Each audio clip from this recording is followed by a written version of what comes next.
জয়পুরহাটে bell আমলা বারো শিবালয়ের ছোট যমুনার ঘাটে প্রথমবারের মতো মারোয়ারি সম্প্রদায়ের গঙ্গা আরতি পূজা হয়েছে। শ্রাবণ মাসে উপবাস ও শিবের পূজা করে তারা। উদযাপিত হয় তিজ উৎসব ও আরতি। ছোট যমুনার ঘাটের এমন আয়োজনে অংশ নিতে দেশের বিভিন্ন স্থান থেকে আসেন মারোয়ারি ভক্ত পূজারী। সহকর্মী মোয়াজ্জেম হোসেনের তথ্য ছবিতে প্রতিবেদন। স্পেশাল আবদার মানে মজার কিছু, তাই আমার সিক্রেট ম্যাগি স্বাদে ম্যাজিক ফ্রম নেসলে। শুক্রবার সন্ধ্যা 17 শ্রাবণ, জয়পুরহাট সদরের বেল আমলা গ্রামের 400 বছরের পুরনো 12 শিবালয় মন্দির লাগোয়া ছোট যমুনার ঘাট। সনাতন মারোয়ারি সম্প্রদায়ের নারী পুরুষেরা উপবাস করে আর বেলপাতা, ধুতুরা, ফুল, দুধ ইত্যাদি দিয়ে শিবলিঙ্গে অর্ঘ্য নিবেদন করেন।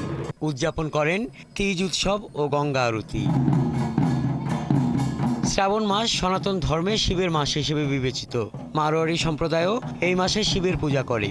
তবে বাংলাদেশে মারোয়ারিদের এমন আয়োজন এই প্রথম। ভিন ধর্মের মানুষেরাও শিবালয় যমুনার তীরে ভিড় করেছেন পূজা অর্চনা দেখতে।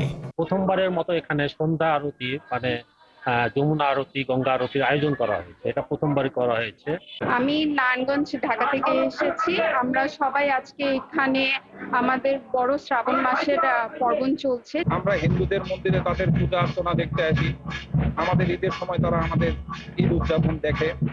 দেশের কল্যাণ ও বিশ্বের শান্তি কামনা করে যোগ আরতি হয়েছে বলে জানান 12 শিবালয় শিব মন্দিরের ঠাকুর। পৃথিবীর শান্তি হোক, বিশ্বের শান্তি হোক, আমাদের দেশের মানুষ শান্তিতে বসবাস করুক, শান্তিতে থাকুক। দেশের বিভিন্ন জেলা থেকে শত শত ভক্ত ও পূজারী এসেছে বলে জানান আয়োজকেরা। আমরা যেন সবাই একসঙ্গে হিন্দু মুসলমান সবাই মিলে ভালোভাবে থাকতে পারি, এটাই আমাদের দেশ ভালো থাকুক, আমাদের দেশে শান্তি বজায় থাকুক। মন্দির প্রাঙ্গণে আমি 30 বছর থেকে পুজো করে আসতেছি। অর্ধ তারিখ পর্যন্ত পূজা করেছি এবং আজকে গঙ্গার আরতি করা চালু করেছি। এদিকে শিব মন্দিরে প্রতি বছরের মতো এবারও হচ্ছে 2 দিনের শিব ঠাকুরের পূজা অর্চনা। হাসান আহমেদ, 71।